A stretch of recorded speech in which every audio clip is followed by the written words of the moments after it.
A paz do Senhor, meus queridos irmãos. Você está no canal EBD, um canal de bênção para você. Eu sou o pastor Aguinaldo Betts, estamos aqui para dar prosseguimento ao terceiro trimestre de 2017 na lição do Juvenis, estudando Avivamento para a Juventude. Chegamos agora à lição 10. As 9 videoaulas anteriores estão disponíveis aqui no canal EBD, agrupadas em playlists numa biblioteca, facilitando para você a localização. Sempre lembrando que publicamos semanalmente aqui também 2 outras faixas etárias, a dos adultos, estudando a razão da nossa fé, assim cremos, assim vivemos, e a dos jovens, estudando tempo para todas as coisas, aproveitando as oportunidades que Deus nos dá. Se você tem disponibilidade, assista às 3 pré-aulas semanais aqui do canal EBD, vai enriquecer a sua vida, vai trazer um crescimento espiritual. Muito bem-vindo você que já tem nos acompanhado, você que está chegando agora, conhecendo agora o canal EBD, é muito bem-vindo também. Se é professor, professora, pode nos acompanhar de posse da revista. Nós seguimos aqui a ordem lógica, tocando em todos os pontos principais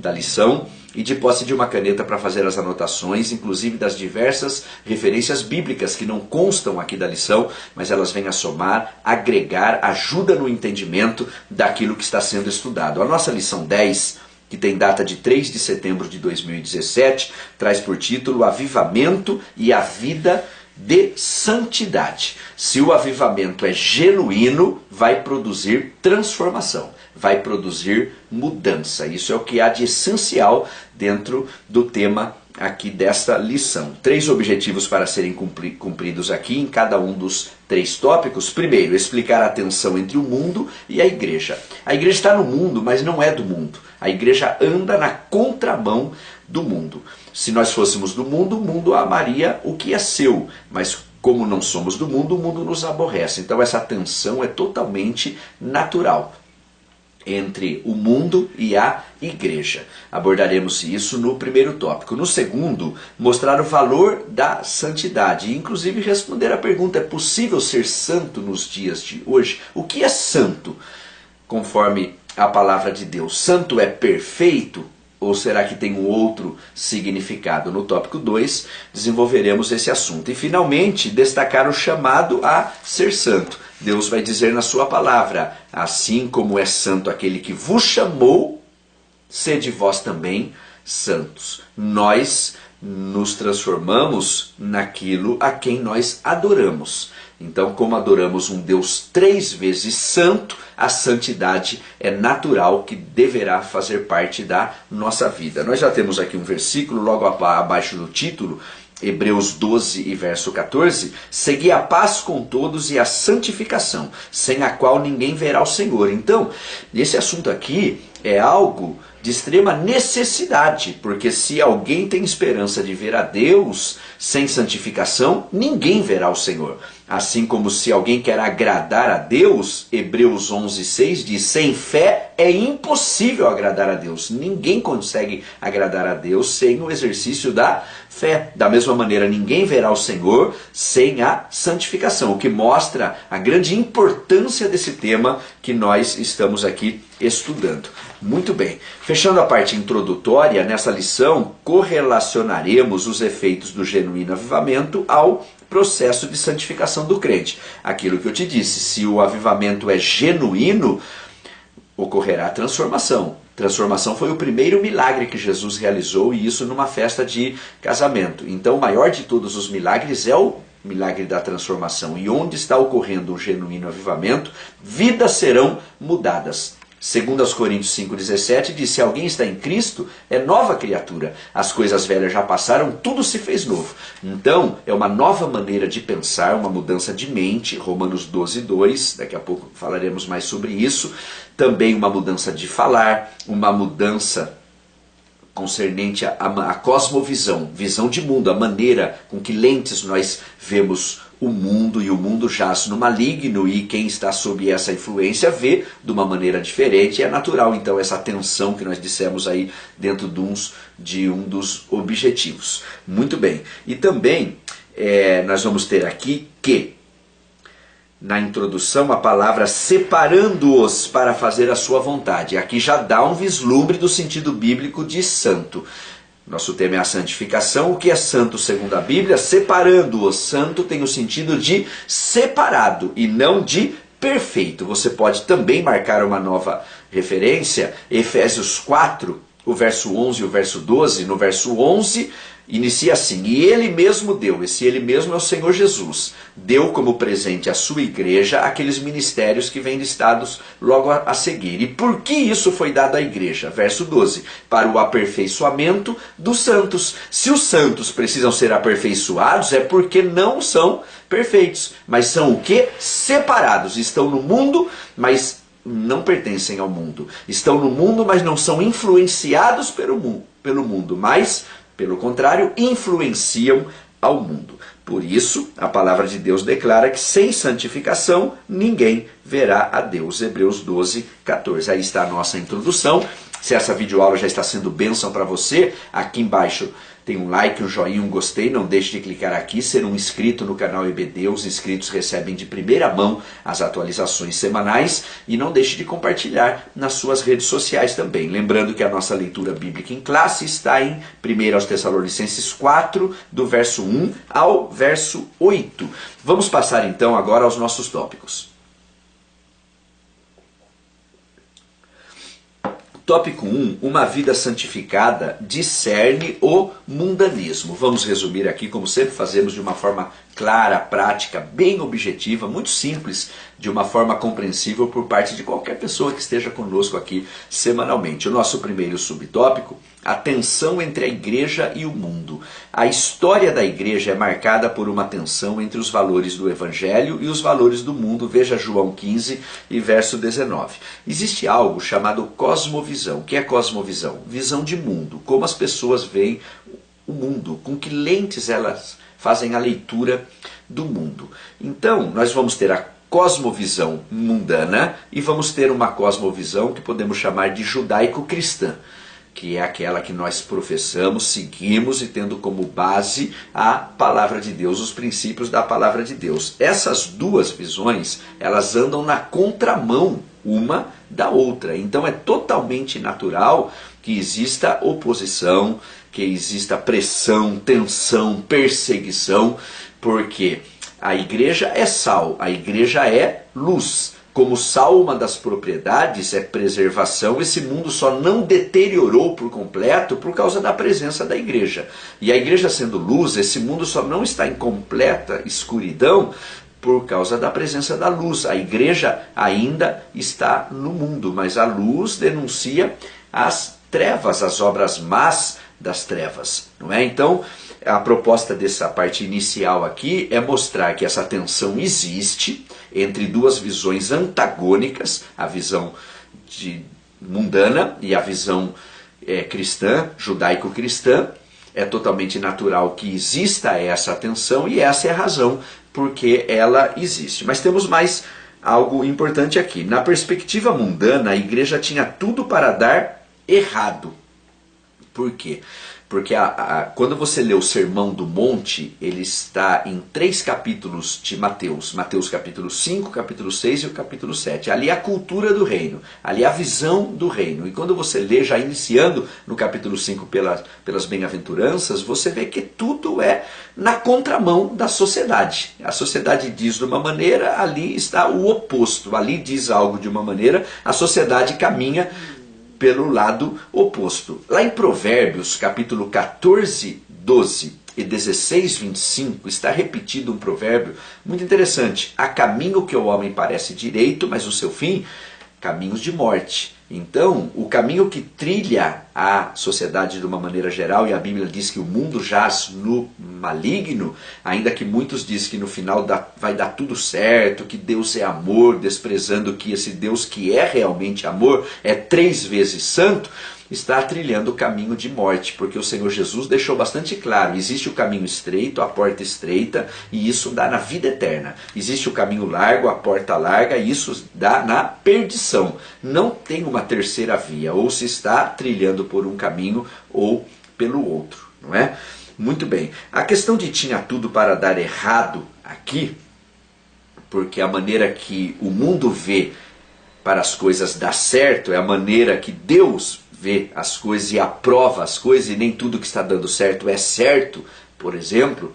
Então, nós podemos aqui pegar e trazer um ensino prático para as nossas vidas, tendo em vista que esse comentário já está claro aqui, é que há pessoas também que aparentemente têm tudo para dar certo, como Sansão na Bíblia, e acaba dando errado. E há pessoas que aparentemente têm tudo para dar errado e acaba dando certo. E uma das razões, e talvez a principal, é porque, e esse é o ensino que eu queria chegar aqui com você, a vida é feita de escolhas.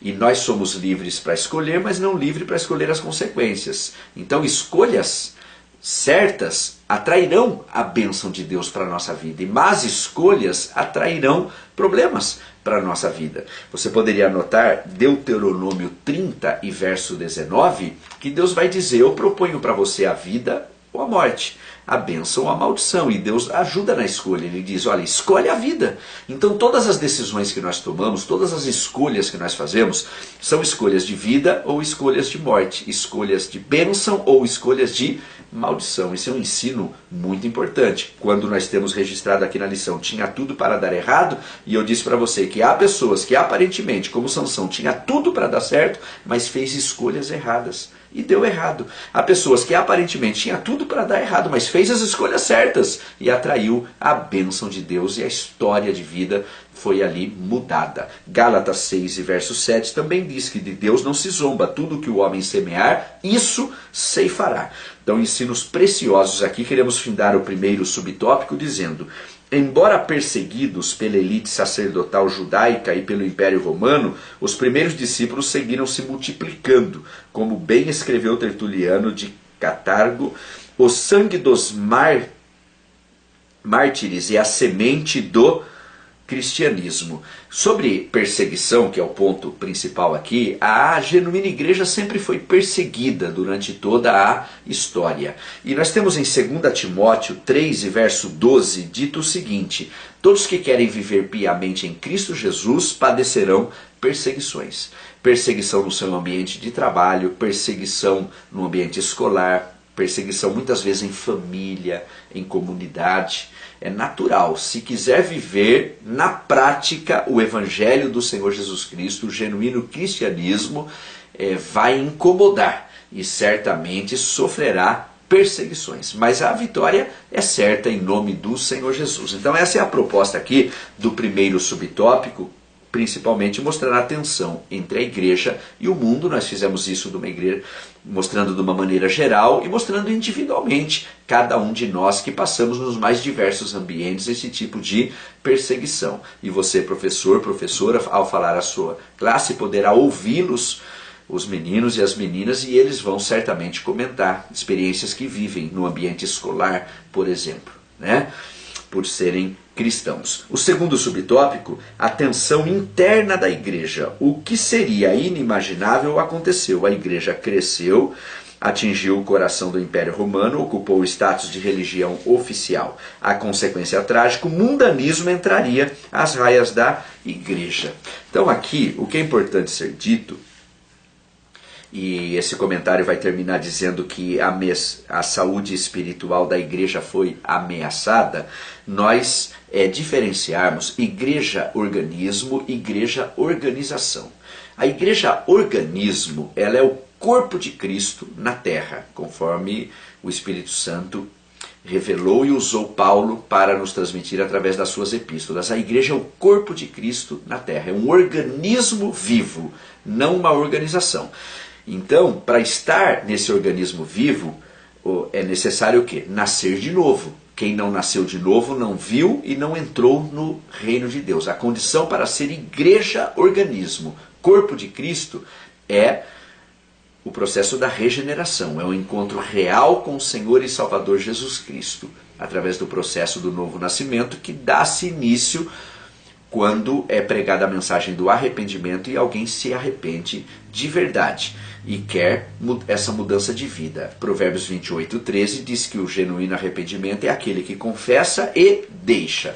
Se não se confessou, mas não deixou, houve ali um remorso e não um genuíno arrependimento. Agora existe a igreja organização, as diversas denominações, as diversas igrejas locais espalhadas pelo mundo.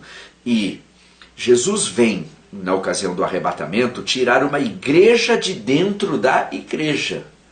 Tirar uma igreja de dentro da igreja. Quando Jesus contou duas parábolas, por exemplo, joio e trigo, ele não estava falando igreja e mundo, ele estava falando igreja e igreja. O joio e o trigo estão convivendo juntos.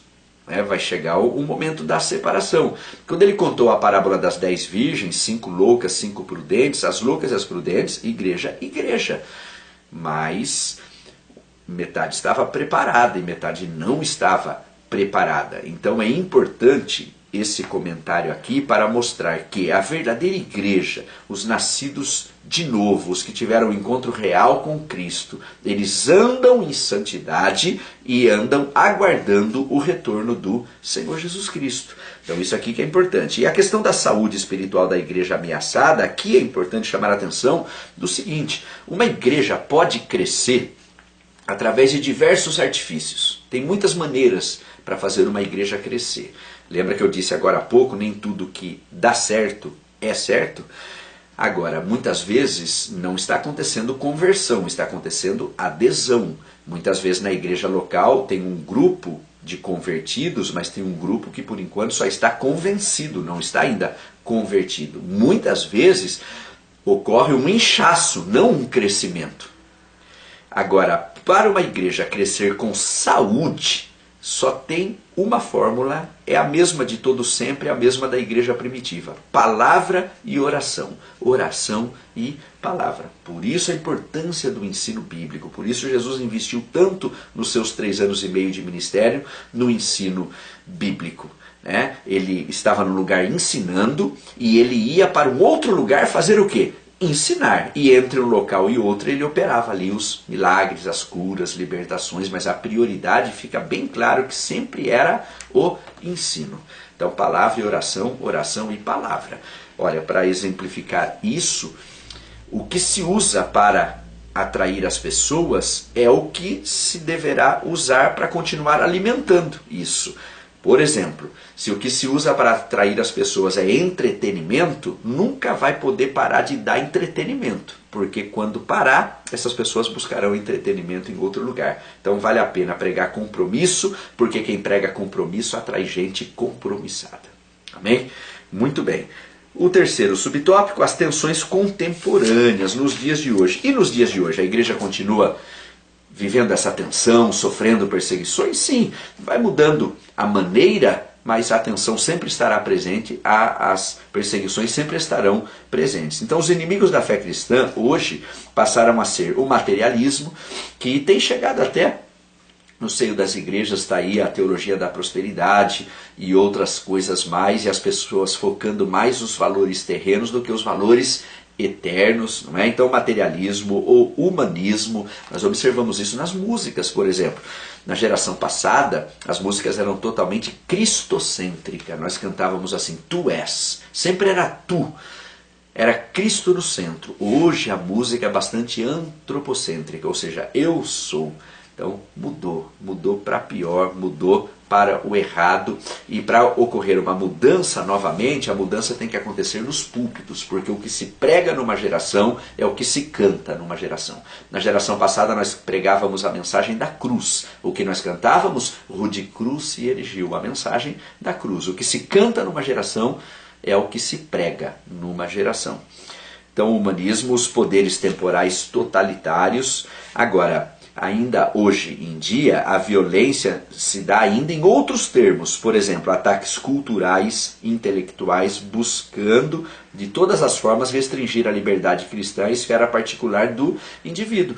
Um exemplo que nós poderíamos dar aqui, a família, a questão da família. Olha como a família tem sido atacada através da mídia em geral, os programas que são sempre contrários aos valores da família tradicional, as leis, quantas leis, não só no Brasil, diversos países, contra a família. Tudo isso, de certa forma, é natural, porque o mundo jaz no maligno, e as pessoas que estão a serviço do maligno, obviamente, cumprirão o seu intento. Ele veio fazer o quê? Roubar, matar e destruir. E se tem algo que ele quer roubar, matar e destruir, é a família. Tudo que acontece na sociedade é o simples reflexo do que acontece no lar. Atacando a família é um caos na sociedade. Mas tem uma coisa, Jesus Deus ainda tem uma igreja na terra. Essa igreja é sal, essa igreja é luz, e essa igreja continua proclamando que família é um tesouro a ser preservado, família é instituição divina, é um projeto de Deus. Amém?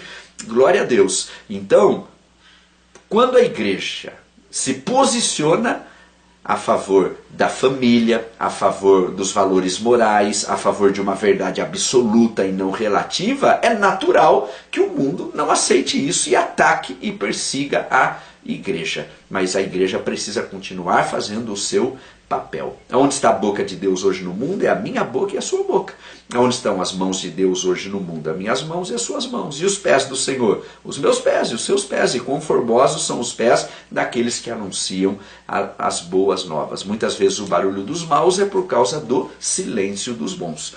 Terminamos aqui dizendo: saiba que o mundo como sistema será sempre contra os valores da igreja. Quando ocorrem verdadeiros avivamentos, isso torna mais evidente, uma vez que há uma ruptura radical com o sistema estabelecido. O verdadeiro avivamento faz as pessoas descerem do muro. Então, é o que nós temos escrito aqui, uma ruptura radical com o sistema estabelecido. Porque quando ocorre um genuíno avivamento, as pessoas se posicionam realmente do lado de Cristo para viver a constituição do reino de Deus, que é a palavra de Deus. A oposição aumenta, mas aumenta a luta, mas também aumentam as vitórias. Glória a Deus. Esse aqui é o resumo, meus irmãos, do nosso primeiro tópico, tocando no que há de essencial em cada um dos pontos. Nós já podemos avançar. Vamos ao tópico 2, então. O tópico 2, um chamado para ser santo. 2 subtópicos aqui. O primeiro, porque éramos pecadores sem salvação.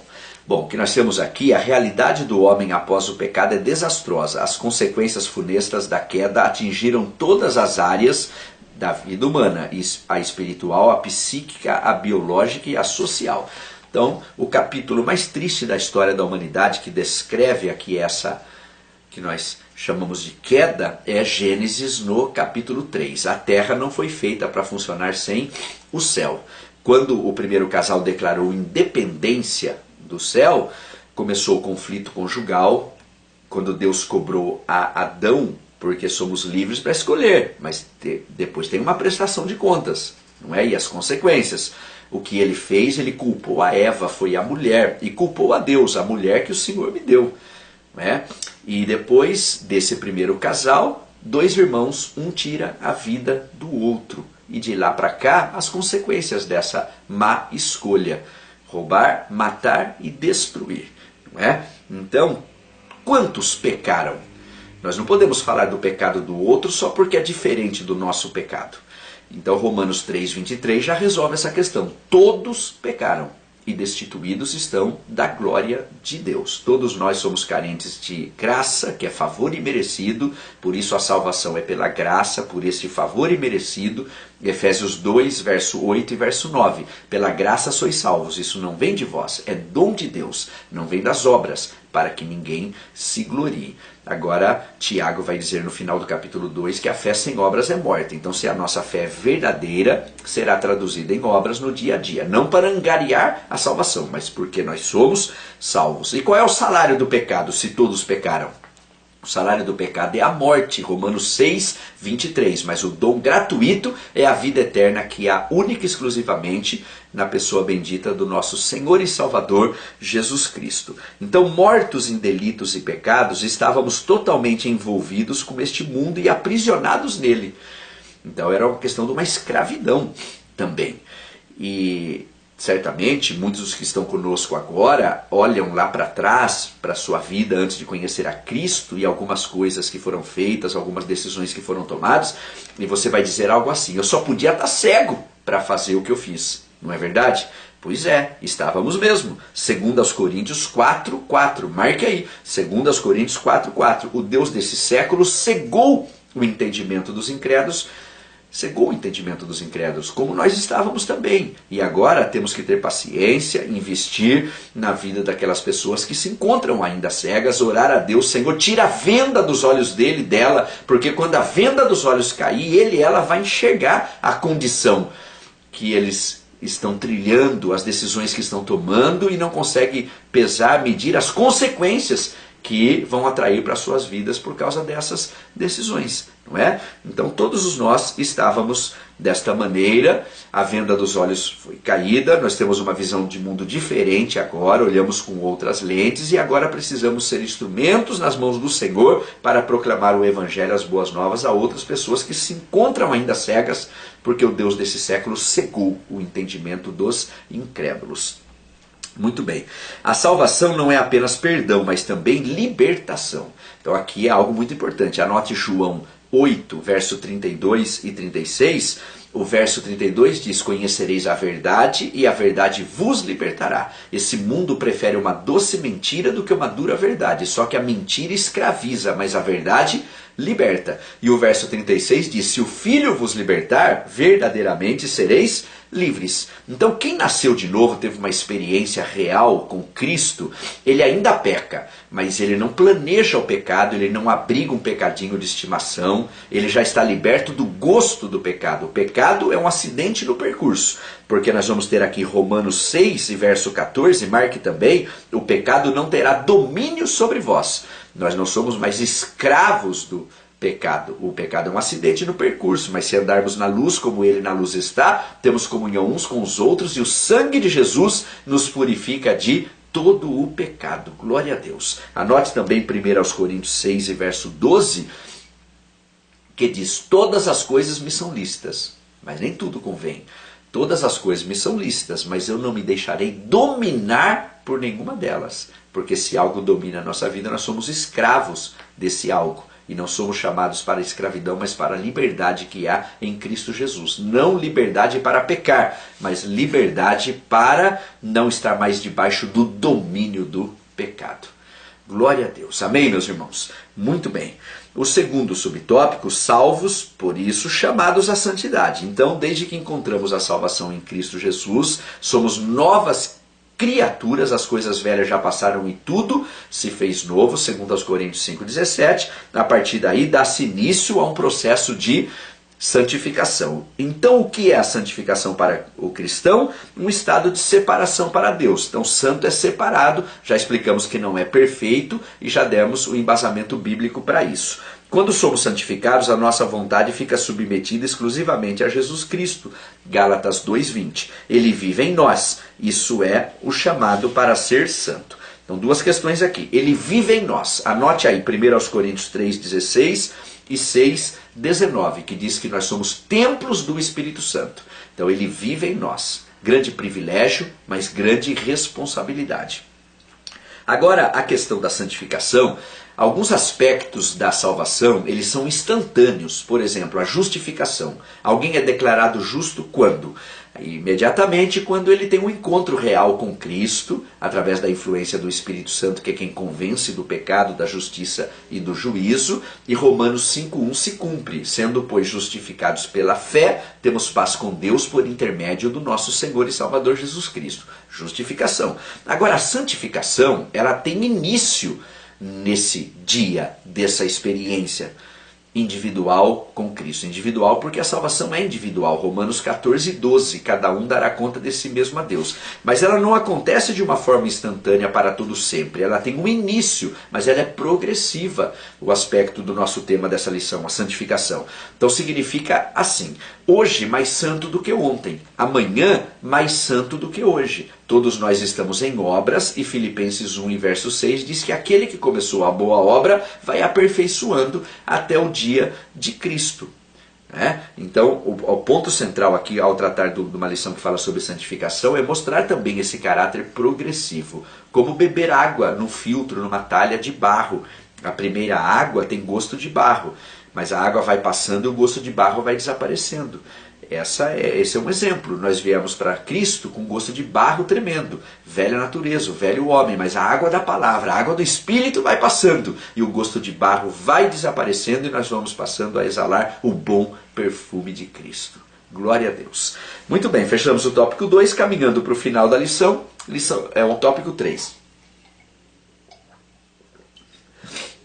O tópico 3, dois subtópicos aqui. O compromisso para viver uma vida santa no mundo. Então a parte prática. Estamos estudando tudo isso para analisar a nossa vida e colocarmos em prática. Eu e você estamos num processo de santificação, então é uma resposta que cada um de nós precisamos dar. O primeiro subtópico, um convite para a santidade. Apesar da tensão entre igreja e mundo, o convite do Evangelho é para exercermos a nossa santidade sendo sal da terra e luz do mundo. Certa vez Jesus orou, não peço que os tires do mundo, mas que os livre do mal. Então um convite para a santidade. Essa aqui é uma lição de juvenis, não é? Então, adolescentes, os professores estarão falando a essa faixa etária, mas nessa faixa etária é possível ser santo? É possível um jovem ser santo? Tem uma pergunta no Salmo 119, verso 11, como purificará o mancebo o seu caminho? Observando conforme a tua palavra. O verso 11 vai dizer, escondi a tua palavra no meu coração para eu não pecar contra ti. O verso 105 diz, lâmpada para os meus pés é a tua palavra e luz para os meus caminhos. Farol baixo, farol alto, ilumina o próximo passo e dá um vislumbre em todo o caminho. Se os professores, sendo confrontados através dos seus alunos, mas professor, professora, como nós, adolescentes, juvenis, jovens, nós podemos ver uma vida de santidade? Então, nós precisamos ir para exemplos bíblicos de pessoas em idade bem jovem, bem cedo, fizeram diferença, tomaram decisões que influenciaram toda a sua vida. Dois desses exemplos que é muito importante de serem usados, José e Daniel. José bem jovem, a história de José, ela traz muitos e muitos exemplos. E Daniel bem jovem, ele tomou uma decisão, está em Daniel capítulo 1 e verso 8. Assentou no seu coração não se contaminar com a porção do manjar do rei. Então ele foi para uma corte pagã do rei Nabucodonosor. Tudo ali levava ele a se afastar de Deus, mas não. Usando uma linguagem já do Novo Testamento, ele foi sal e foi luz. Ele não foi influenciado, mas ele influenciou. E ele tomou essa decisão ainda bem jovem. E na sua juventude fez diferença. Na sua meia-idade fez diferença. Toda a sua vida fez diferença. Trabalhando junto a diversos governantes. Influenciou todos esses governantes. Então, é possível ser santo nos dias de hoje? É não só possível, mas necessário. Porque sem santificação, ninguém verá o Senhor. O segundo subtópico, aqui que encerra a nossa lição, santos dentro do mundo. Santo é separado. Então, estar no mundo, mas não ser do mundo. Romanos 12, verso 2, não vos conformeis com este mundo, mas transformai-vos pela renovação do vosso entendimento. Então, segundo as Sagradas Escrituras, ser santo não é virar um eremita, ou seja, viver isolado. Ao contrário, é viver no mundo sem deixar o mundo viver em nós, pois em nosso coração só há lugar para um Senhor. Glória a Deus. Olha, eu quero concluir essa lição chamando a atenção para o seguinte. É muito importante dentro dessa faixa etária e das outras também, exemplos. E o maior ensino, e quero concluir essa aula numa parte prática falando especialmente aos professores e professoras, o maior ensino que nós podemos trazer aos nossos alunos é a nossa vida.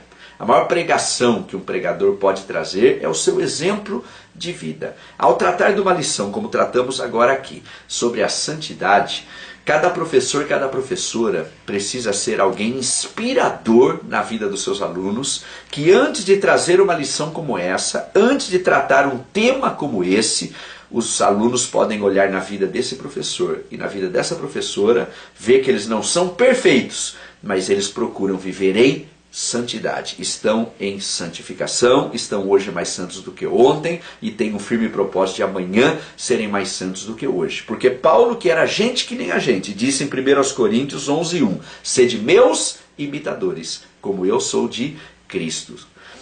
Um ensinador chamado Esdras, no capítulo 7 e verso 10, propôs o seu coração a buscar e depois cumprir, ou seja, viver e depois ensinar, depois que ele primeiro cumpriu e ensinou com a própria vida. Amém, meus irmãos? Foi bênção para você, mais esse resumo, mais essa videoaula. Se você puder aguardar só um minutinho para nós nos despedirmos, nós estivemos nessa última semana ministrando em 2 lugares, em Vinhedo, estado de São Paulo. Vai o nosso forte abraço ao pastor Carlos, Pastor Carlos sempre tem nos recebido com muita alegria, já estivemos diversas vezes ali, dessa vez ministrando no culto de ensino. Sempre uma alegria estar com os irmãos aí na cidade de Vinhedo, estado de São Paulo. E nesse último final de semana estivemos em Lavras, Minas Gerais, retornamos a Lavras, porque já estivemos lá ministrando o simpósio de EBD e agora minha esposa Eliane e eu retornamos esse final de semana para ministrar o encontro de casais e deixamos agendado para,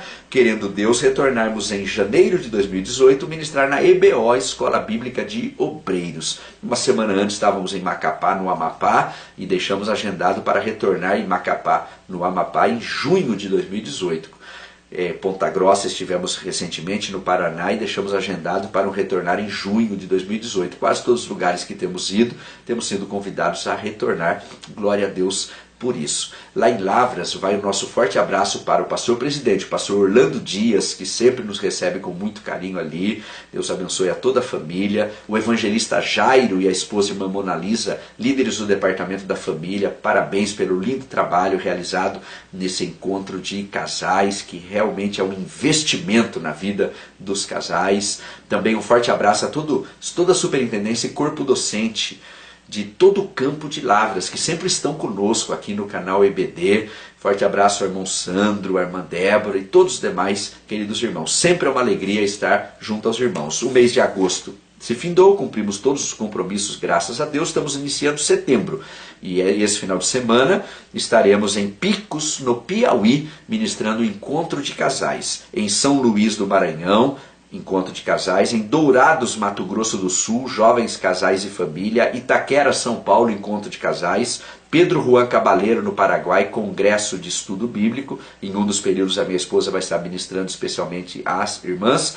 E também em Marataízes, estado do Espírito Santo, ministrando nos 18 anos da comunidade evangélica da Barra. Esses são os compromissos do mês de setembro. Em outubro, em Palmas, no Tocantins, encontro de casais. Em Guarapari, estado do Espírito Santo, ministrando na Praia do Sol.